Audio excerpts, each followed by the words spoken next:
it. Hello. Yes, I Hi. was tagged in the post and happy I was. So I was able It works. Glad to know tagging works. to. Perfect. Well, we'll get started. I'm going to kick this off. First of all, thank you everyone for coming. We see some new faces, and some regulars that have come to these chats. First, a little bit about Cura. Cura is a platform for first generation college graduates entering and navigating their early careers. So we were first generation college grads and had a tough time navigating waters by ourselves. So we went through some ups and downs and decided to build a place in a community where we could come together, have really authentic and open conversations, help you network, build your social capital, and help you get jobs. I'm joined with Sylvia Bonilla, co-founder of Cura, and would love Sylvia to give her introduction. Hi, everyone. Thank you so much for joining. I'm so excited to do this chat today. My name is Sylvia Bonilla. I am a co-founder for Cura and love building what we're creating here with Jen. I'm also a career and executive coach and run my own business. I've been doing this for the last 4 years. And then prior to that, I spent a corporate career with Google for about 17 years managing strategic partnerships.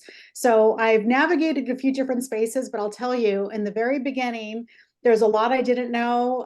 There's a lot I wish I had the confidence to talk to someone and have some real conversations about things, because I think there's a lot of expectations around, gosh, you should know this. You should just kind of buckle up and figure it out. And it felt like everyone else had the answers and they knew what they were doing. And it just really, instead of motivating me, it really kind of made me feel like I really don't got this. And that was a really scary place to be. And so it wasn't until I was in my career and navigating those spaces, I learned a lot of things by mistake. I learned a lot of things the hard way. And then little by little, you start connecting with the right people that you can relate to and you can have real conversations with. And so meeting Jen about a year ago, I also serve on the board of directors for Nativity Schools, which is how we met, because we both serve on the board. And I have to tell you, just knowing that this is something that Jen gave birth to years ago, to try to build it and figure out how can we really bring this together, bring people together that really need to hear from each other and have some real conversations. And sometimes that's really the spark and real heart for how do we help each other? How do we help one another, no matter what stage of the career? But this is really about early stage, right? Because there's a lot to figure out. So we hope that we're creating safe spaces for you. We hope that you stay on this journey with us and you come back month after month as we have exciting new speakers. So thank you, Aileen, for joining us today. Thanks, Sylvia. Thanks for the intro. And just real quick before we kick off the conversation, I just put Cura.us in the chat. If you haven't already, please sign up, add your email to our newsletter so you can stay up to date on tips, resources, and also upcoming speakers. So without further ado, super impressed and excited to introduce Aileen, who is a Latina data scientist who is so incredibly smart and courageous and brave and is spearheading paths and trailblazing paths herself. When we met with her and spoke with her, she was so excited and eager to share the tips and tricks she has learned along the way. Specifically today, we want to talk about, give us the information, Aileen. Tell us what we need to know about our summer and spring guide to getting in internships, getting in jobs, and also a little bit more about what does it mean to be a data analyst. I would love to start off the conversation, if it's okay, with just asking a little bit about you, who you are, where you grew up, where you came from, and how you ended up as a data analyst. Yeah, sounds good, everyone. Hi, first of all, everyone. I'm Aileen Iniguez, and I'm really big. Oh, hey, I saw the wave. I am really big on identities, so you'll hear a lot of that. I'm woman, I'm Latina, first gen. I got a whole long list of those, but those are the three main that I usually use. And I've had a really non-linear, non-traditional journey to get to where I am in data science. And I'll explain that too, because a lot of people don't know what data science is. I'm originally from the East Bay, so I'm from Oakland, and any East Bays out there from North Cal. And yeah, I actually didn't know what it was to be like in STEM and be in tech until I went through a middle school program and they taught me what STEM was. They taught me what an engineer was. They taught my parents what an engineer was because they didn't even know either. But that's kind of what sparked like my interest, and being involved with STEM and getting interested in that helped propel me into a career, or first into my degree and then eventually my career as a technologist. Incredible, Eileen. Middle school, right? We don't talk about it enough, how important the work is. Raul, thanks for joining from Sacred Heart Nativity Middle School, where you make the magic happen with exactly that population. And give us a little bit of the background, Eileen. What exactly is a data analyst and a data scientist, and what's the difference? How do you differentiate the two? Yeah, well, in my company, we kind of use them interchangeably, but I know in the industry, they do mean two different things. I have kind of moved between those roles. So there's a lot of overlap, and I'll share first of all what the overlap is. So the first thing is obviously you use data. And what is data? That's just information in a nutshell, just information that we store in a computer. And then the difference is, as an analyst, I tend in my current job to do a lot more like exploratory data analysis. I do data cleaning, data quality, reports, dashboarding, visualizations. What I like about the data analyst role is it tends to be quicker solutions, more ad hoc. So I get to actually see my work produced a lot faster. As a data scientist, that's when you start integrating like a lot of the math, the statistics, algorithms, machine learning, like all those buzzwords that you're hearing is really what a data scientist will do. So you tend to dive a lot deeper into a specific area, and then you start applying a lot more of the statistics and machine learning into it. But again, they both have a lot of overlapping like skills. I've done both of those roles. As a data scientist, my projects tended to last a lot longer, 6, 12, 18 months.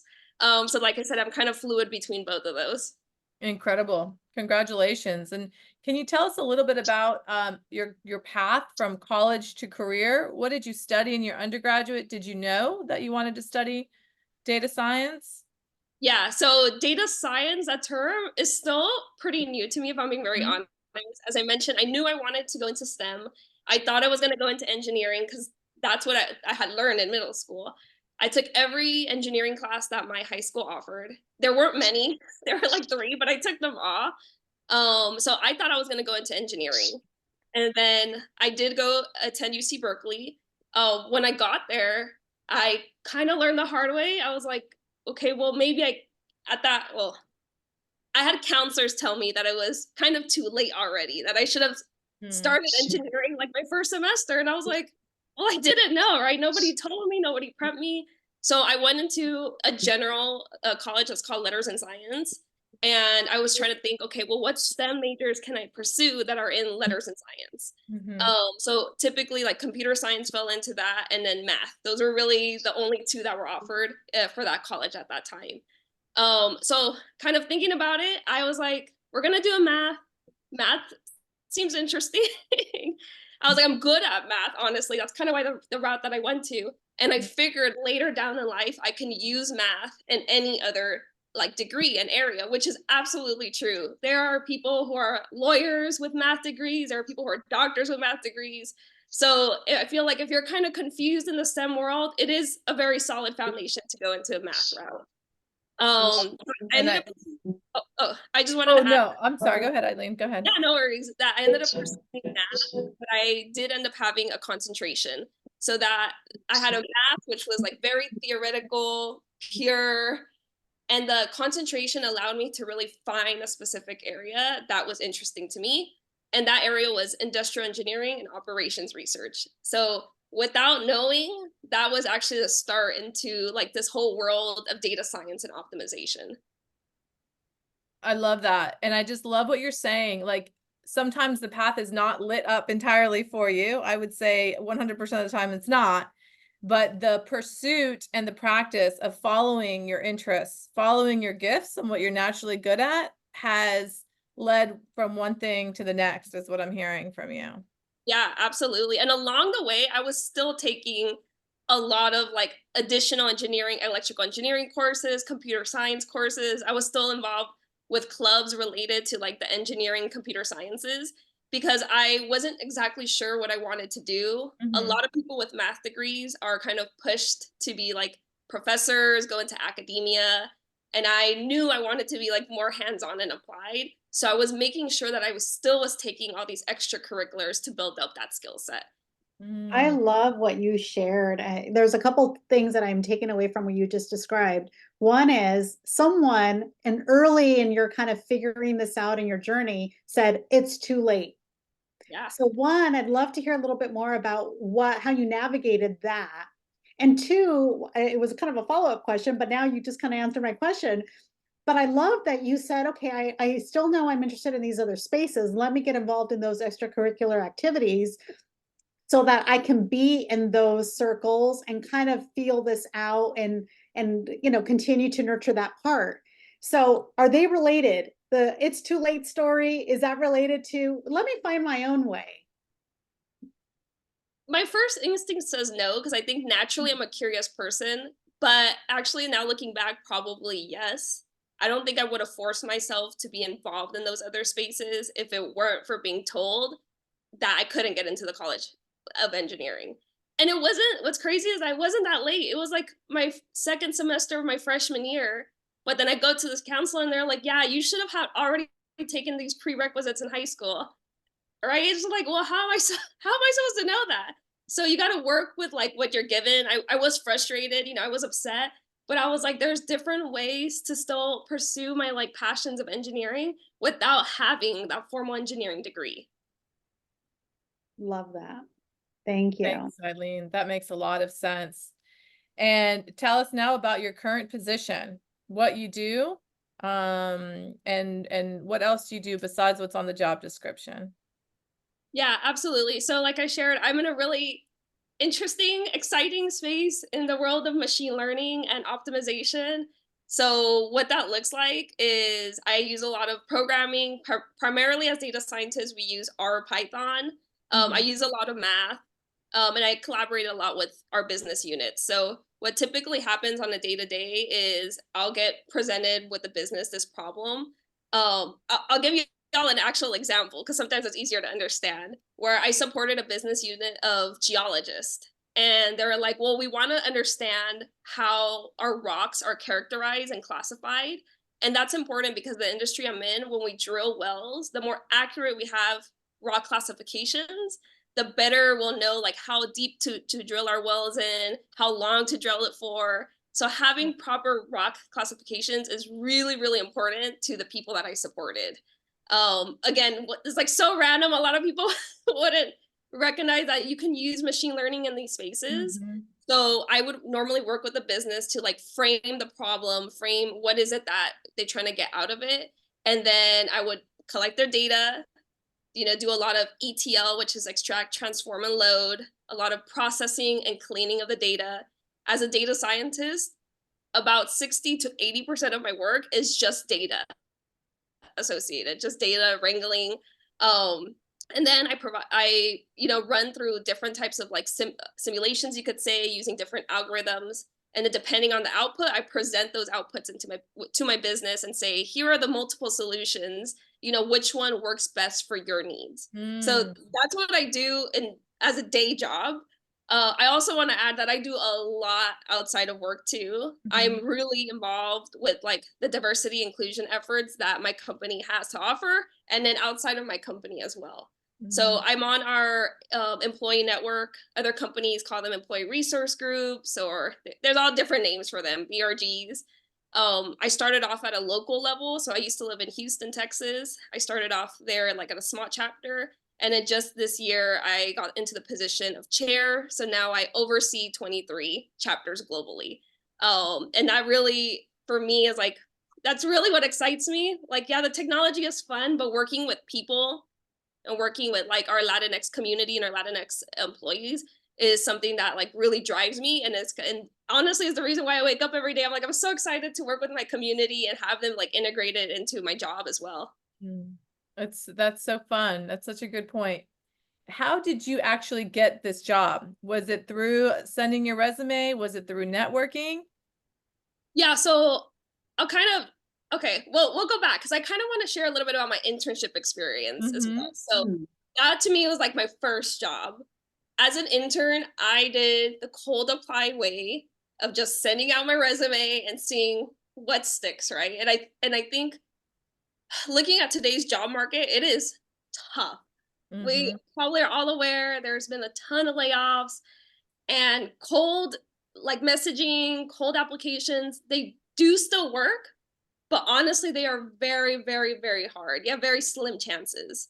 So I was one of those super lucky people that my internship stuck with just cold apply. Like I didn't know anybody in that Wow. organization. This was a tech company.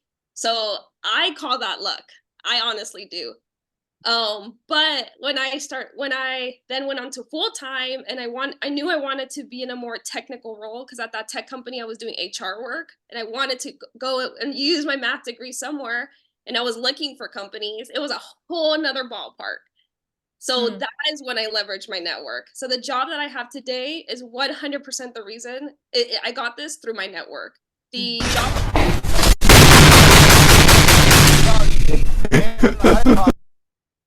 Okay, no worries. The job offers that I got after college were all because of my network. So that's why it's like it's important to really nurture your network, because like in times of need, which is right now, which you're trying to help find an internship, a job, like your network will go a long way. That's so powerful. And what's your personal philosophy on networking? Oh man, I feel like it changes over time. However, for me, it's like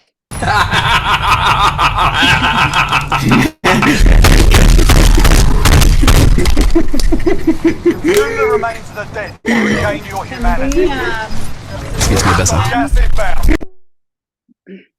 thank you. thank I you. haven't been Zoom bombed in a while. It's still alive. Yeah, so my personal philosophy is I constantly have to network. I'm a natural extrovert, so I think that one makes it a lot easier for me.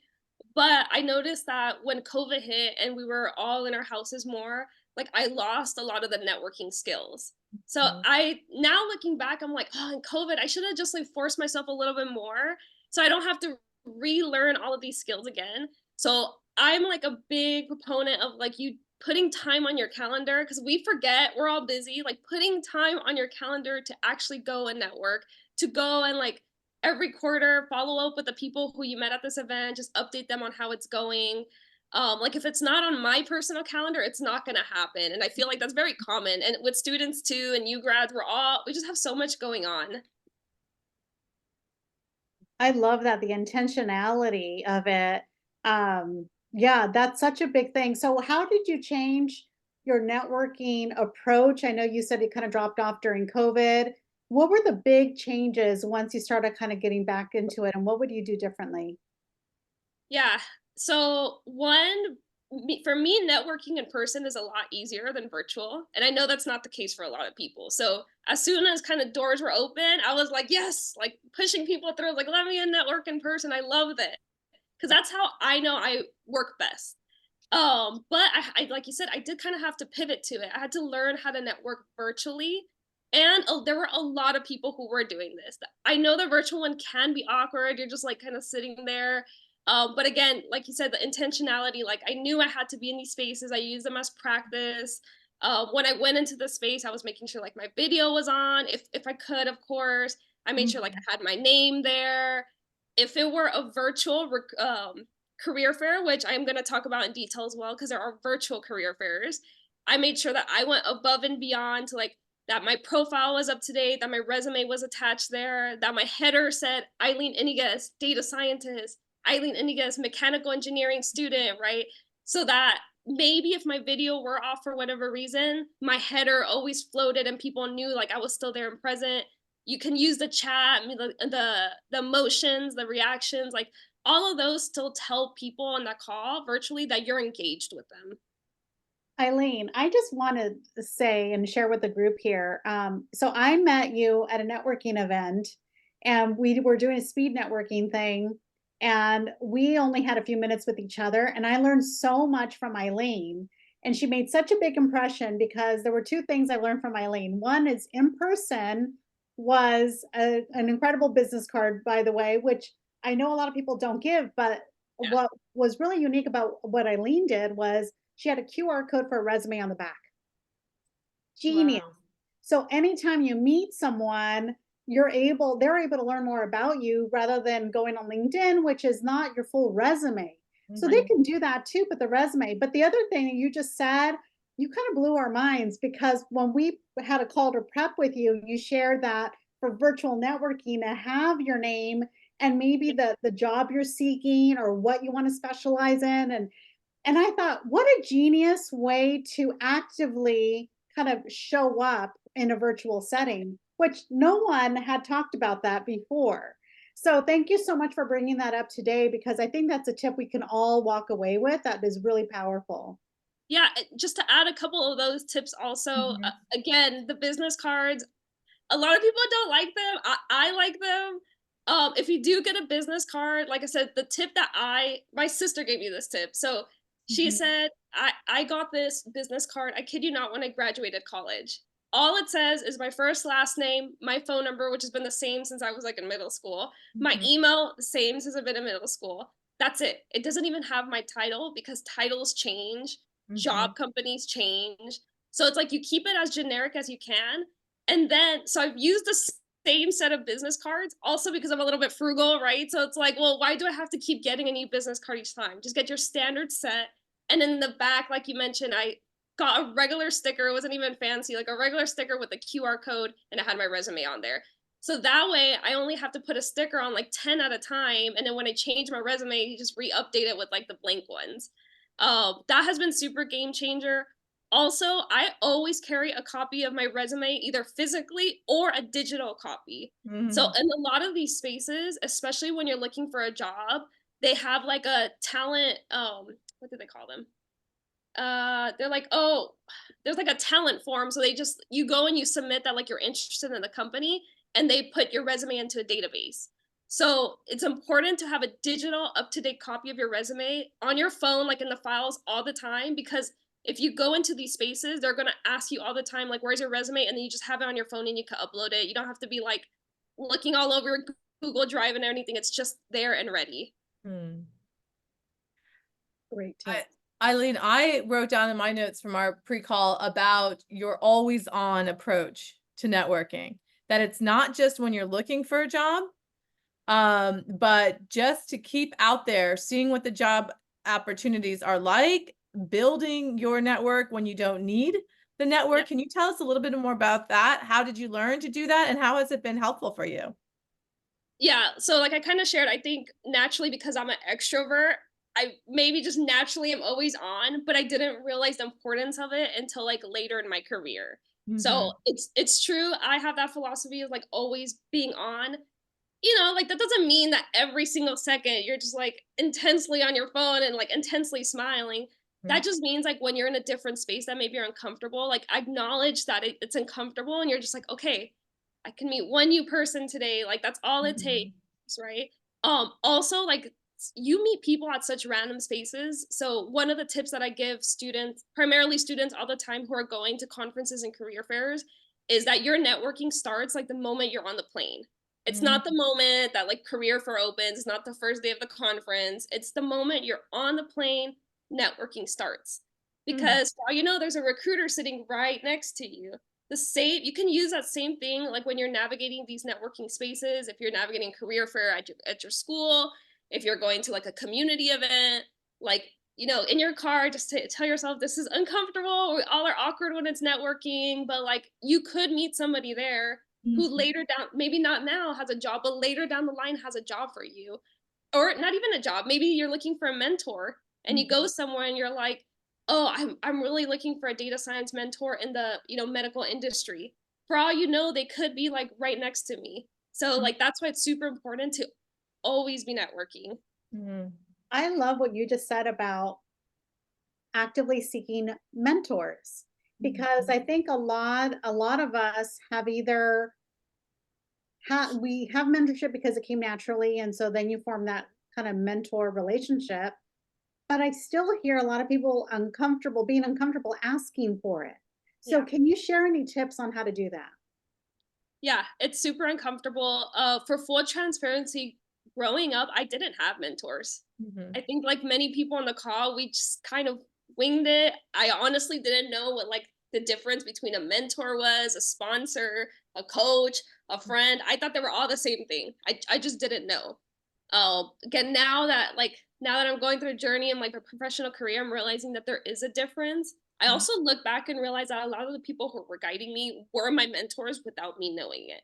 Mm. So I have learned now that it's like you just gotta ask, because a lot of times people are willing to offer like their services and their help, but they don't know that you're like seeking a mentor. They don't know that you need guidance with that. So even recently, the example of like me seeking a data scientist in the medical industry, I honestly reflected and I was like, I have no data science mentors outside of my like company. I was like, that's not cool. Like I should know what's the latest and greatest in like other industries too. So I went to my she's my sponsor guy. I went to my sponsor and I was like, hey, do you know of anybody who's kind of like maybe my age, my years of experience, who are data scientists who would be willing to mentor me? So because she has a much higher like view, she was like, yeah, I got you, sending emails to everybody. So she was doing it on my behalf, but she Mhm. would have never known that I was seeking mentors for data science if I hadn't asked her. Eileen, can you share? You bring up a really good point. Can you share for everyone here? Describe the difference between a mentor and a sponsor and Mhm. why that's Yeah, important. absolutely. Yeah, absolutely. So the best way to put it is a sponsor is a person who advocates, talks about you when like the doors are closed. So I usually have with my sponsor a touch point of like once, maybe twice a year. And I go there for like high level, like these are my updates in my life. You when you go to a sponsor, you're talking all good about yourself. You're hyping it up, right? Because they want to know all about your accomplishments so that when the doors are closed, there's somebody there who is talking positively about you and is opening opportunities for you. A mentor is somebody who you talk to a little bit more frequently. That can be monthly touch points, bi-monthly touch points. They're kind of the people that you can ask all those questions to. You can share your frustrations with your mentor, the good moments. You can have them review your resume. So you tend to have very few sponsors. I mean, it would be great if you have hundreds, but normally you have very few sponsors and you would have more mentors. Eileen, can you give us a little bit more inside scoop on the timing of recruitment and jobs and internships? Yeah, absolutely. This is my bread and butter. This is what I do and I give advice on. And why I want to emphasize it so much is again, this we're just in such a weird time with like all these Mhm. layoffs. And the reality is right now, the best way to secure a full-time job is through an internship. It always has, but that's something that you want to start thinking about, especially if you're a student, is how to properly like set yourself up and prepare for particularly I'm gonna talk about career fairs and conferences. Again, that's my bread and butter Mhm. because in these spaces, you're going to get on the spot offers. You're going to get offers within a week of you being there. Those Wow. offers for internships, you then do your summer internship, then become a full-time offer. So these are like the best times right now to be focusing on trying to get like an internship and then it'll secure a full-time. Um, so there's definitely seasonality Mm. that comes with career fairs and conferences. And I'm going to use like the ideal situation here from a student's perspective and then also from a company's perspective. Mm. What's really unique about me is that I also do, I'm going to put air quotes, recruiting. I'm a recruiting ambassador at large tech conferences. So I know what companies look for and what's a company's timeline and also what's a student timeline because I also go to those career fairs. So I'm on both sides of them. So we're gonna start us off again. Let's say the ideal picture I'm trying to paint is like you're a sophomore in college.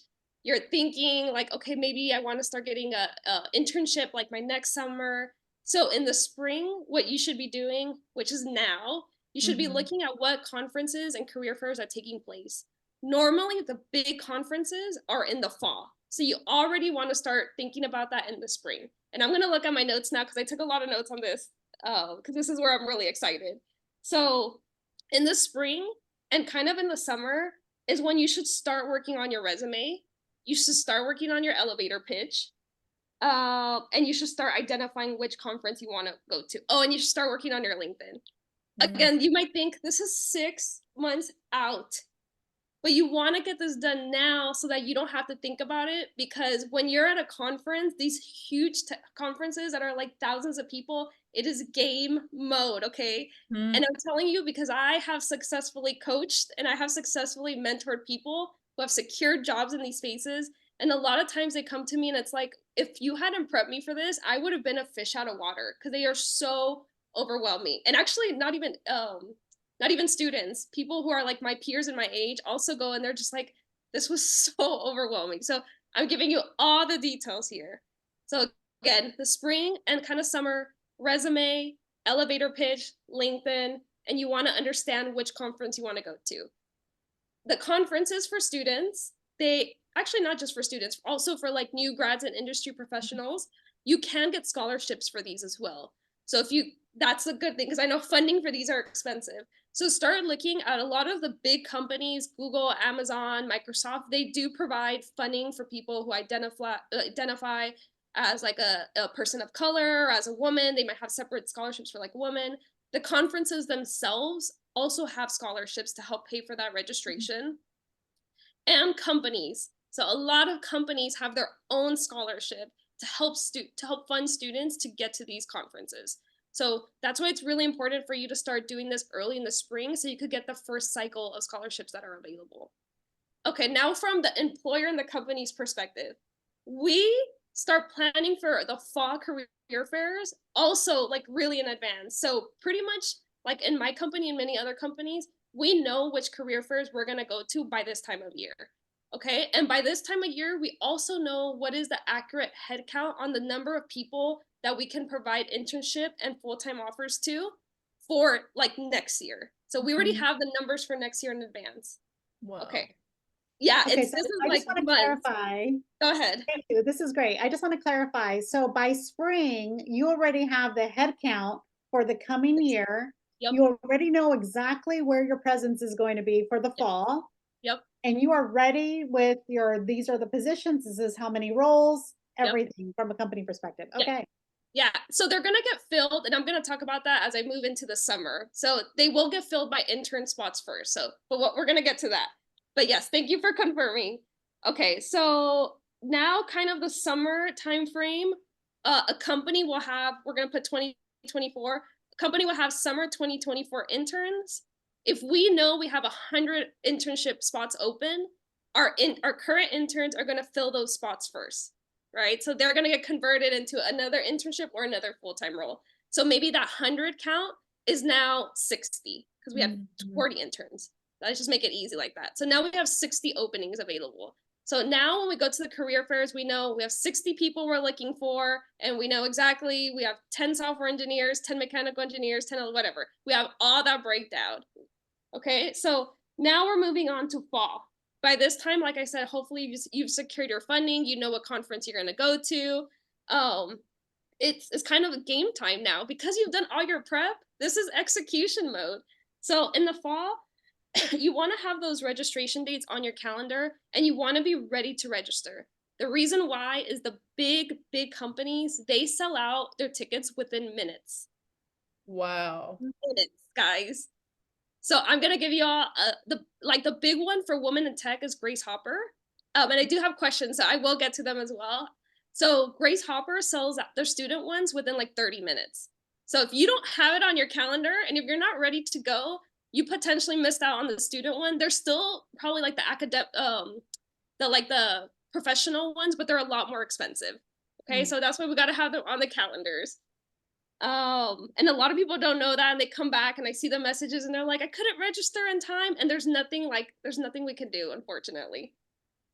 Oh, I also forgot to mention, during the summer, you should be practicing your interview questions as well. So again, use your time wisely in the summer. You're going over your interview questions. You want to do as much prep work as possible so that you don't have to worry about that in the fall. Okay, so you registered. The moment every conference and every career fair that I've been to, in person or virtual, has always allowed me to have a profile. And this is like such an untapped area that I like recommend every person to do. The moment, it doesn't have to be the moment, but pretty like when they open up and when you're registered for the conference, You'll get like a link saying, here's your profile, like go ahead, upload your picture. By that time your resume is done. So all you gotta do is upload your resume on there, and then have like your little bio ready. So even your school ones, like Handshake is one of those big portals, like online profile ones that a lot of schools use. You should be working on updating those profiles on there. Why is that important? Now back to the employer perspective. Employers and companies, we start looking at those profiles even before the day of the conference, even before the day of the career fair. So we're already screening candidates before. So if you're one of the earlier students that uploads those profiles in the resume, there's a good chance that you're going to get like called back or contacted by a recruiter early on. And that, with all of this, you want to be the first. Hopefully you want to be the first people. The reason why is, actually I won't spoil it because I'm just going to get to it when we get, I'm not going to spoil the next part. Any kind of questions about that? Because there's a lot. Keep I'm going. blown It's away. I want to be the biggest sponge ever. This is Yes. amazing. Yeah, So this is powerful. wild. We have never heard this many succinct insights and the real, I mean, who tells us that there's even a timeline? This is incredible. Thank There's you. a timeline, and a lot of people, like people internationally come to these big conferences. They prep like months in advance. So that's why we have to be on it too. We don't want to be the one behind. We've got to prep the same way everybody else is doing internationally. Wow. We have Or a is it okay to take pictures? Is it okay to take questions right now? Or do Yes, you please. Okay, Elizabeth, I know you had your hand up. Yeah, I guess in my head when you were talking about conferences, I was thinking your local conference, but you're recommending go across throughout like nationwide, as long as they're like there's some more impactful than others, like having to. I guess I'm not sure. Are they all mostly also happening during the fall? All the big ones are the most important ones, and then how do you identify which ones are those the ones worth going to? Yeah, that's a great question. So even though I'm really focusing on the fall, like big ones, 1,000 of people, you can apply the same skills that I told you, the same tips to the smaller ones or like the medium-sized ones. So a lot of conferences, like I know a lot of peers who go to Python conferences, there's sometimes like 60 people on there, super small. So maybe you don't have to go that aggressive, but you should still always have like your elevator pitch and your resume prepared for any one of these conferences that you go to. Because again, there might be recruiters, you might find mentors there. It's just always like good to be prepared no matter the size that you're going to. If you're thinking full on internships, then you want to look for the bigger ones because those tend to have a separate career fair. So I'll list out like the big ones, which are Grace Hopper. I mentioned that. That's primarily for women in tech. There's SHIP, which is Society of Hispanic Professional Engineers. NSBE, the National Society of Black Engineers. Probably like SWE, Society of Women Engineers, and like there's a lot, but those are like the big ones because those have a conference and those have career fairs. And as companies, we pay tens of thousands of dollars to attend these career fairs and find candidates and find like, again, women, diverse candidates. So like you want to be there. If we're paying tens of thousands of dollars, you want to be there also. Oh, That's I incredible. guess. Oh, go ahead. So there would be a difference between the conference and the career fair, and they're both worth going to for the same reason, for looking for your job. But good point. And that is, it can be really confusing. That's a really good question. So the big ones, they tend to have kind of like 2-for-1. You pay for entrance into the conference and it comes with the career fair. So we'll put Grace Hopper, they do it simultaneously, conference and career fair at the same time. So it's up to you, and I'm going to get into that too, to balance out how many sessions you want to go to, like actual presentations, and how many like career fair time you want to go to. There's other ones like SHIP, where if you go to SHIP, the first days are dedicated to just conference talks.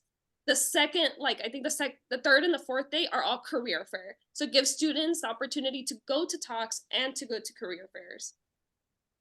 But even as like an industry professional, I still like want to emphasize the importance of these because there's a lot of networking that goes on like in the actual talks and sessions, and there's a lot of networking that goes on like after hours as well. So I'm gonna get to that when I go into like the details of the actual. Yeah, Go ahead. I love questions. Wondering because I think you keep mentioning students, but what about I don't know if I'm still considered a recent grad. I graduated last May. Yep. So I don't know like where if these still fall under something I can do or Absolutely, they still fall. Even the career fairs from your college, you should ask. A lot of the career fairs are still open to people who've graduated within 2 years. And in the industry, new grad, it depends by company, but new grad is still considered 2, potentially even up to 3 years after you graduate. So it's still really relevant for you to be in these spaces. Your chances are going to be harder, if I'm being honest, because people, like for our companies, we may have hundreds of openings for internships and maybe 10 openings for full-time. But again, 10 for one company is better than you just randomly like submitting your applications online. Yeah, very, Amazing. very great question. Okay, I'm gonna move on. I see real like the quick, time. There's Go ahead. like a couple of questions on the chat. Okay. too. We have one from Adelita that's asking about Handshake. Credible site. What are your takes on Handshake? Yeah, hey Adelita. Definitely credible, at least from my perspective. Again, maybe other companies feel differently. We also pay to get access on Handshake. So companies pay to go on Handshake. That's why it's important to try to keep all these profiles updated. I know it's hard, there's a ton of profiles, but that one, yes, it is credible. When I used to recruit for universities and do university career fairs, I would go on Handshake and look at candidates' resumes and profiles. Wow. And then real quick, Cynthia, was your question answered about the recent grads? Yeah, it was. Thank you. Thank you. Thank you. Go ahead, Aileen. Keep going. All right. We're at the point where you've already registered, you've done your profile, you've uploaded your resume. A couple weeks before the conference, you want to download that app. You want to look at the schedule. So this is kind of going back to Elizabeth, your question on like balancing out the conference and the career fair. So you want to look at the schedule. If you're really interested in certain sessions, some of them do fill up, or actually a lot of them do fill up. So that's why if you already have like an agenda made before you even get to the conference, again, you don't want to show up and just be like, I don't know what I'm doing. You want to have your schedule ready and know what you're going to attend at what time. So you're going to do that a couple days before. And then here is major insights. Okay, this is the one thing that a lot of people do not do that's going to make you stand out. You, regardless if you're a student or new grad, you are going to go on social media and you're going to start adding yourself to all of these groups. You're going to go on Slack, on Discord, on Facebook, on LinkedIn groups. You're going to start going, let's say you're going to SWE conference, Society of Women Engineers. You're going to do SWE 2024. All these groups are going to come up with attendees, with recruiters, with actual like event organizers. So you want to get yourself in those because you're going to get a lot of details that you wouldn't get otherwise. In being involved in those like social media groups or like Slack and Discord groups, you're going to start seeing companies, they post their events on there. So maybe there's like, oh, we're inviting you to a Topgolf networking session. This has happened to me before. You're like, I would have never known this company was organizing the select networking group for 40 people and it's first come, first serve here. So you got to be in these groups in order to know what events are going on. And I'll put it into perspective too, like for SHIP on our company, SHIP last year was in Salt Lake City and we have a refinery there. So this was actually through the app, so it might be a little bit different. But the reason why I'm telling you all that you want to download the app and look at the schedule beforehand is we opened up a tour to the Salt Lake City refinery for like 50 students and it was first come, first serve. And we had students coming up to us, we're like, I want to go on this tour. And we're like, I'm sorry, it's full. Like there's nothing we could do about it, right? So if you didn't prepare for that, you may be missing out on like an awesome opportunity to network. Wow. Okay, I'm gonna keep going and then I'll take a break for some questions. I always tell people like find an accountability buddy. These can be really overwhelming. Do your research on the companies at this point. The list of sponsors will already be available, so you can go and find the companies. For these really big conferences, you want to have a short list of companies that you're interested in before going. Like be open, but kind of have an idea of what you want to like for who you want to talk to. For the really smaller ones, I know that's not sometimes available, so just be open at any moment for like possibly any company to be there. when you arrive. Okay, so now I'm gonna start wrapping it up and go fast paced because I know we're running out of time. Let's say it's time, you're study women engineers, you're about to fly out tomorrow. Again, the networking starts the moment you're on the plane. Like, I am a recruiting ambassador, and when I headed out to ship, a bunch of Berkeley engineering students were right next to me. And I was like, why is it nobody talking to me? Right? Like, it starts the moment you're on the plane. So that's why it's really important. When you arrive, you want to take a feel of the floor plan. Again, this sounds so extra, but when you see the massive size of these spaces, you want to have everything prepped before the day of. So you want to get a feel of the floor plan. Let's see. Event day. Okay, be flexible. Yeah, that's like a big one. All right, now the event date, the first actual kickoff date, right? First of all, you gotta breathe, you gotta take care of yourself because it's gonna be overwhelming. Again, a lot of people, it's competitive right now. A lot of people are looking for internships and jobs. Keep track of the contacts that you make. So take pictures of people's badges, have your LinkedIn and the LinkedIn QR code ready. There's like a new feature in your LinkedIn that has a QR. That is game changer, super quick. And then if people still do business cards, make sure you get the business cards too. So at the end of each night, what I've typically done on both sides as somebody who's going to the career fairs and as a recruiter for the career fairs, I first of all decompress because it's usually very long days, but then I start to look at, if I'm a recruiter, my candidates, or if I'm a student, the people I've talked to. So I take the time at night, or you could do it in the morning, but try to write down notes about each person you met because it's gonna get so overwhelming the amount of people that you've like interacted with. And then, okay, after conference. So give people some time, especially if you met recruiters. You don't have to message them the day after. Give them like even up to a week. Follow up with them via email or via LinkedIn. Totally appropriate. And actually, the one big thing that I forgot to mention was when there are career fairs, so it's a career fair and a conference, these companies, again, we pay tens of thousands of dollars to go there. We interview on the spot. In that actual conference, we interview. So this is why in the summer you want to already have your interview like sessions prepped and you want to go through it, because you could be talking to a recruiter and then they tell you, hey, we have a spot, a 10 a.m. interview spot. Are you ready? It can happen that moment. So if you think about it, you could go through a 1-hour interview and secure an internship or job like that. Whereas if you go the normal path, if you get selected from that random cold email you applied, you're going to have to go through 4-hour interviews, all day interviews, when you could have done it in a 1-hour, possibly 2-hour max session at a conference or career fair. So that's why you have to be like prepped by that time. Trust me, it is chaos. It is exciting, but people do walk out of these spaces. Maybe not immediately. Some people also get called back before, or called before for interviews, called after. But like, people do secure internships and jobs in these massive career fairs. So any questions? I know that was like a lot to digest. No, I just wanted to say, Aileen, I feel like it's like a good approach to music festivals too. Yeah. Get the schedule and plan ahead. I've just never heard so many inside tips from one source at one time that are so accurate. So thanks for all these insights. Let's get to a couple more questions. Elizabeth. Yeah, thank you so much for this. This is very like it makes sense when you say it. And it's very insightful and it gives hope. Like there's a solution. It's very solution oriented. So I appreciate that. And but I was just curious because you mentioned there's like an interview on the spot. Are these like behavioral question interview? Like what kind of interviews can take place? Yeah, absolutely. Great question. Again, it depends on the type of conference you're going for.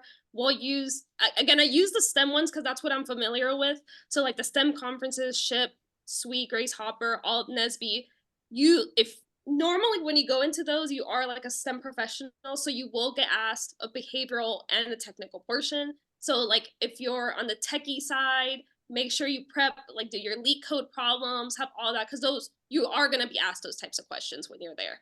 But they're 1 hour, they're condensed, so it's not going to be like some extreme cases. 1 hour in and out, you interview and you're good. Daniel, you had a question? What would you recommend for somebody who did attended to the networking event or the conference got the interview, but unfortunately got an email or phone call saying they did not get the job. Yeah. Did you keep on contact with them? Yeah, absolutely. Every company is going to operate differently. It goes a long way if you keep up with them. Mhm. I will like confidently say I have kept up with people who like I've networked with at conferences. That's awesome. And then the other way around, some of the interviewees that I've worked with, I also keep up with them too. So, or they keep up with me and I keep up with them, vice versa. So it is really important because especially if you're like a freshman or a sophomore going to these, if you may not have secured it the first time around, if you go back to that conference and then you're like, hey, we interviewed last year, like I'm still interested, I love the company. Again, you're already going to know the format. You're already going to know the types of questions they're going to ask you. You're going to be much better. And then like you're just setting yourself up in a much better position. Now, if you're like you applied for an internship, didn't get it, and now it's full time, I still highly recommend keeping in contact. Things change so much like internally within a company, within our recruiting processes. So we may not have a role for you, but right now, but we may have a role a year down the line. And I know that sucks because right now we want a job, but you have to start thinking about like the job in the future. So you don't want to start networking when you need a job. You want to start networking like beforehand so that when you're ready for a job and you're open for a job, you already have this like community built there. That's incredible. Linda, we'll go to you. Yeah. Thank you for all of this insight. This is amazing behind the scenes conference info. So as a recruiter ambassador from, the company side, what is something that you see from a candidate or, because you don't get to see all the preparation and all the time that candidates take and like the candidates do, what is something that you see and that you get to take away from a candidate so that will make them stand out? Yeah, that's okay. There's a couple of stuff. And again, I'm an open book, so I'm just going to keep it real. The one thing that I would really encourage you, we honestly, we see hundreds of resumes. You're gonna get like different feedback from everyone, so take everything I say with a grain of salt too. But if you look at common trends, and I'm talking about first resume, and then I'll talk about like body language presence. So first resume, don't put your picture on there. Keep it clean, simple resume, easy to read, right? Like basic and boring are the way to go. I know that sucks because I'm also like a really creative, colorful person, but it's just easier for us to read. Also, I highly recommend, this might be controversial, but I don't really look, or I skip over the project session, like the school projects section. So unless you're a freshman, I can understand you putting your school projects, your class projects, but really I would rather you replace, and take this all with a grain of salt, I'd rather you replace those school projects with like clubs that you're involved in or hackathons that you did.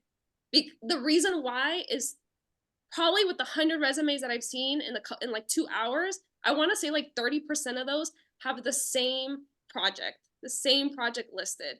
So and it's like word per word project. So that's like real estate that you could be reusing for something that's like more eye-catching as a recruiter. And then presence wise, you want to be confident. Again, this is why you prepped your elevator pitch beforehand. You want to be like curious. Sometimes people come up to me super robotic because they have like their elevator pitch memorized. I'd rather not have it word per word and be like fluid, just have like a conversation with it.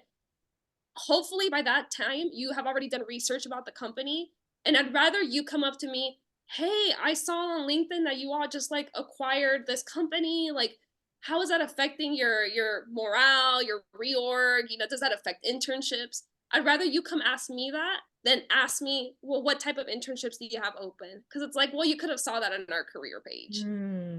Aileen, that's so good. Adelita has a question. When a recruiter asks the question, tell me about yourself, do you give your elevator pitch or talk about your background? Yeah, so that should be your elevator pitch, but your background should kind of be like interwoven into that. It should be super simple, like, and I've gone through multiple iterations of like my elevator pitch too. I kind of gauge it also with the recruiter. If I feel like I'm not going to easily connect with them, they're kind of like, if you're usually in a line. So, right, if you like kind of have eyed the recruiter and you're like, oh, they're keeping it short, then I will modify my elevator pitch to just be like, I'm Aileen, I'm a student, I'm looking for this, and then kind of like the one fun fact, whatever about the company or yourself. Sometimes you see other recruiters, like for me, where I'm like, if I'm in a conversation, it's like a whole 10 minutes. For those, then you do definitely want to talk about your background like a little bit more. So you do have to gauge it a little bit and modify at that moment. But it should be first your elevator pitch with a little bit interwoven about like who you are in your background. Great advice. We have time for a couple more questions. Yeah. Elizabeth? Yeah, I guess I had a question, but the project thing kind of I kind of got hooked on the project comment that you made. No worries. I have right now I'm a data analyst. I did a PhD in computational physics, but I after that I realized I want to get into the data industry. Ideally data science, but right now I'm a data analyst, and I want to create the proper, like a good standout profile to make the jump or transition. So I was thinking of doing projects. I know you mentioned school projects, but does that also include projects people do on their own, or? No, that does it. I'm glad you brought that up. So you do differentiate it. The comment I made earlier was typically what I see is like undergrads, when you're taking the introduction to computer science and introduction to electrical engineering, everyone takes the same like courses. Again, totally understandable. That's what you have to do in school. But they add the projects that they've taken in class on the resume. So if you're doing outside projects, if I actually just recently even heard the advice that like if you're doing leak code problems, then you can put your solutions to leak code on your GitHub and like make sure you add your GitHub there too. Like those extra stuff that you're doing that's not like specifically school related, or it's not something that everybody else is doing, those type of projects absolutely include on your resume. Yeah, thank you for clarifying that. I was meaning specifically like class projects. Last question from Adelita. Great question, Adelita. Tell us a little bit about the type of content recruiters are looking for. What's some of the content that'll help you stand out? Yeah, so I don't use like LinkedIn recruiting because again, I'm not a full-time recruiter. I'm just kind of like a recruiting ambassador. I know that is a big space too. The piece of advice that I've been given, and I'll give y'all too, is that your resume and your LinkedIn should not be exactly the same thing. So your resume is like your actual professional experience, what you've delivered, how you've delivered it, the impact that it's made. Again, super like plain and boring, but that's what the resume is. Your LinkedIn is then like more fluid. That's when you add color, your character, your videos, like all of that too. You should still have similar information. So like you could copy and paste some of your stuff from your resume onto your LinkedIn, but it should be a lot more of like a live document. So yeah, you can look at my LinkedIn. I recently did a whole major like rechange on it and like added a lot more colorful and like more lively. Don't assume that like all recruiters go through LinkedIn too. Your time, if you had to pick between one or the other, should be your resume, because the resume is the number one thing that gets scanned through like the databases, the number one thing we look for in those profiles for the conferences. Spend your time more on your resume, crafting that out, and then spend your time on your LinkedIn profile. That's incredible. Aileen, I think this is the chat that we've had the most questions that we've ever done before, I would say. I think it's a clue, and hopefully you would be open to coming back again, because I think I speak for everyone that we have all learned so much from this one conversation. So thanks for making everything digestible, easy to understand, and making it fun for us to learn. My final ask is, if you don't mind, Aileen, just adding your LinkedIn to the chat. Yep. I encourage all of us to, we'll stay on for an extra 2 minutes. If you can, put your LinkedIn in the chat, network, connect with each other. We left an incredibly inspiring entrepreneurship summit today at Stanford. And the big takeaway was, what's the one small thing that you can do today? You don't have to do everything. You don't have to apply for 6 conferences today. But what's the one small thing that you can do to get your elevator pitch further along, to practice your interview questions, to update your resume, connect with 3 people from this call on LinkedIn, sign up for the Cura newsletter? Just pick one thing that you can do 10 minutes after this call, And you'll be amazed by the impact that small things do and how much our community can grow to really help each other. And it's so awesome. Elizabeth has such an impressive background, PhD in computational science, that I try to keep up with her in conversations. And just to be able to see two Latinas network in the data science space is very fulfilling for me. So congrats to all of you for pursuing your passions and interests, for keeping it real and helping out the people around you. I think that's what it's all about. So Aileen, thank you so much. Sylvia, thank you for finding Aileen. Look at the impact she's had with our community. Whatever you've learned here, go and tell your coworkers tomorrow, tell a friend. We'll make sure to share this video more broadly on our YouTube channel and also distribute it to our newsletter for more content. And if you guys have other ideas on Cura chats, feel free to contact us. You can email me at jen@cura.us. Send ideas, send recommendations. Aileen, send us some future speakers. We want to make sure that the community grows from us and for us. So thank you so much, everybody. Thank you, Aileen. So grateful for you. Yeah. Amazing, amazing, Aileen. Really top performance. Thank you. Thank Awesome. you. Thanks so much. Stay connected with me. Bye, everyone. Thank you. Bye.